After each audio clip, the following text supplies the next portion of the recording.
Hello guys, welcome to 50 days spoken English course in Telugu. ఈరోజు topic వచ్చేసి బయటకు వెళ్ళిన తర్వాత మాట్లాడేవి, అలాగే సాధారణంగా వాడే పదాలు లేక వాక్యాలకు సంబంధించిన సెంటెన్సెస్ ఈ వీడియోలో మనం నేర్చుకుందాం. ఇప్పుడు మనం బయటికి వెళ్ళినప్పుడు కొన్ని వాక్యాలని మనం ఉపయోగిస్తుంటాం. వాటిని ఇంగ్లీష్లో ఎలా చెప్పాలో నేర్చుకుందాం. First one is hello Subbarao, బాగున్నావా? Hello Subbarao, how are you? నేను బాగున్నాను, నువ్వెలా ఉన్నావు?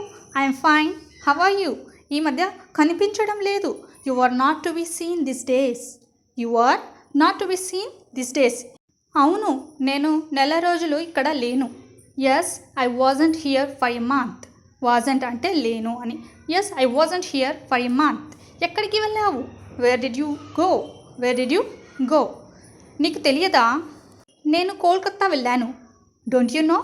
నీకు తెలియదా అంటే ఇంగ్లీష్లో don't you know? I had been to Kolkata. కోల్కతాకి వెళ్ళాను అంటే I had been to Kolkata. Kolkata ఎందుకు వెళ్ళావు? Why did you go to Kolkata? Why did you go to Kolkata? ఇంటర్వ్యూకి పిలుపు వచ్చింది. I got a call letter for an interview. I got అంటే వచ్చింది. I got a call letter for an interview. ఏ ఉద్యోగానికి దరఖాస్తు చేశావు? What job did you apply for? What job did you apply for? నేను BTech చదివాను కదా. You know. నీకు తెలుసు కదా అంటే యు నో అని. I studied BTech. ఎస్, అవును. ఒక కంపెనీలో రీసెర్చ్ సైంటిస్ట్ ఉద్యోగానికి దరఖాస్తు చేశాను. I applied for the post of a research scientist in a company. I applied for the post of a research scientist in a company. మంచిది, interview బాగా చేసావా? Did you do well at the interview? Did you do well at the interview? Well అంటే బాగా అని. బాగానే చేశాను, బహుశా ఆ ఉద్యోగం రావచ్చు. I have faced well లేదా I have done well. I may get the job. I have done well. I may get the job. మే అంటే రావచ్చు అని అర్థం. మంచిది, ఓకే. కాఫీ తీసుకుంటావా? Would you like to have some coffee? Coffee తీసుకుంటావా అనడానికి ఇంగ్లీష్లో మనము Would you like to have some coffee? Thanks, వద్దులే, నేను కాఫీ తాగను. No, thanks, I don't take coffee. ఒకవేళ తాగుతావా అంటే మనకి ఇష్టం లేనప్పుడు నో థ్యాంక్స్ అని చెప్పి ఐ డోంట్ టేక్ కాఫీ అని ఈ విధంగా చెప్పాలి. పోనీ కొంచెం పాలు తీసుకోవచ్చు కదా. Then why don't you have milk at least? At least అంటే కనీసం అని. Then why don't you have milk at least?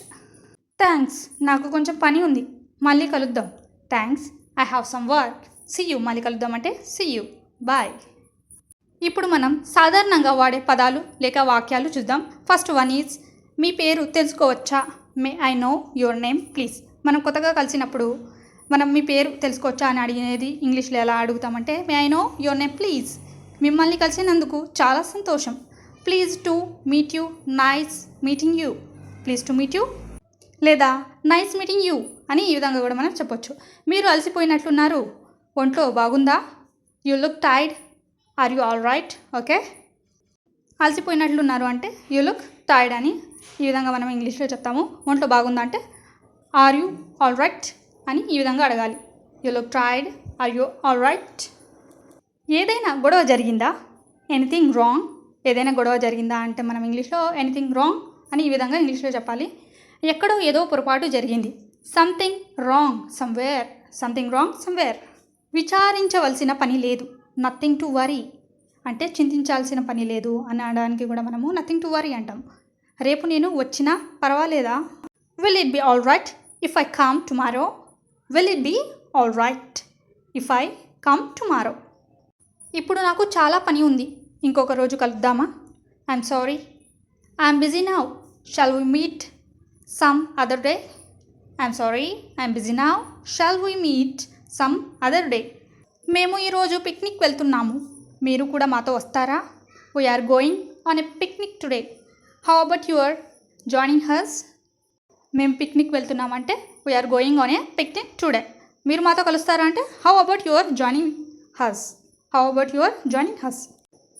నేను మిమ్మల్ని ఎప్పుడు కలవచ్చు? When can I meet you? When can I meet you? మీరు చెప్పింది నిజమే.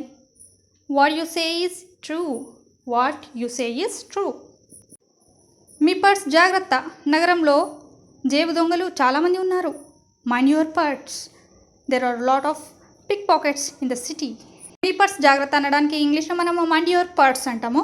నగరంలో జేబు దొంగలు చాలామంది ఉన్నారు అంటే there are lot of pick pockets in the city. Lots of అంటే చాలామంది అని అర్థం.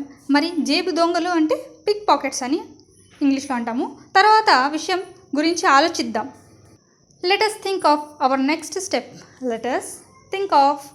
Next step. నేను ఎవరినైనా ఒక్కసారి చూస్తే ఎప్పటికీ మర్చిపోను. I never forgot anyone whom I see once.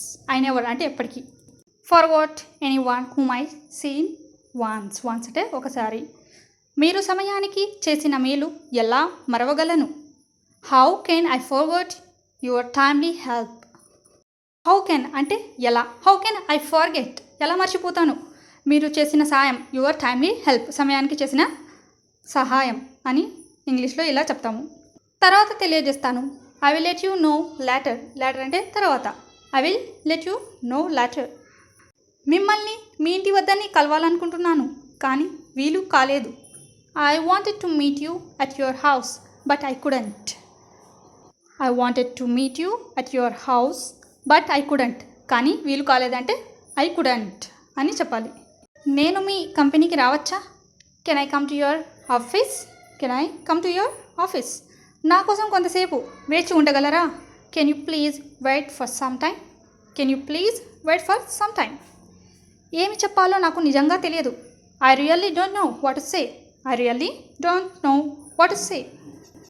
నేను ప్రత్యేకంగా చెప్పవలసినది ఏమీ లేదు. I have nothing to say in particular. I don't have anything to say in particular. ఏ విధంగా అయినా మనం ఇంగ్లీష్లో చెప్పొచ్చు. I have nothing to say in particular లేదా I don't have anything to say in particular. ఈ రెండు విధాలుగా మనం చెప్పొచ్చు. మీరు ఏమి అడుగుతున్నారో నాకు ఏమీ అర్థం కాలేదు. I don't get at what you are asking. I don't understand what you are asking. ఈ రెండిట్లో ఏ సెంటెన్స్నైనా మనం యూజ్ చేయొచ్చు. I don't get at what you are asking. I don't understand what you are asking. ఏమండి మిమ్మల్ని ఫోన్లో ఎవరో పిలుస్తున్నారు. Sir there is phone call for you. Sir you are wanted on the phone. Sir there is a phone call for you లేదా sir you are wanted on the phone. వారు నిన్ను లోపలికి వెళ్ళనివ్వరు. They won't allow you to go inside లేదా they won't allow లేదా permit కూడా use చేయొచ్చు. They won't permit you to go inside. నేను ఎందుకు అక్కడ కూర్చోవాలి? Why should I sit there. వర్షం రాబోతుంది. It's going to rain. నేను ఇక మీదట ఇంగ్లీష్లో మాట్లాడబోతున్నాను. I'm going to speak in English hereafter. ఇక మీదట అంటే hereafter. I'm going to speak in English hereafter. ఇవ్వండి ఈరోజు సెంటెన్సెస్. ఈ వీడియో మీకు నచ్చినట్లయితే please subscribe, like and share చేయడం మర్చిపోకండి.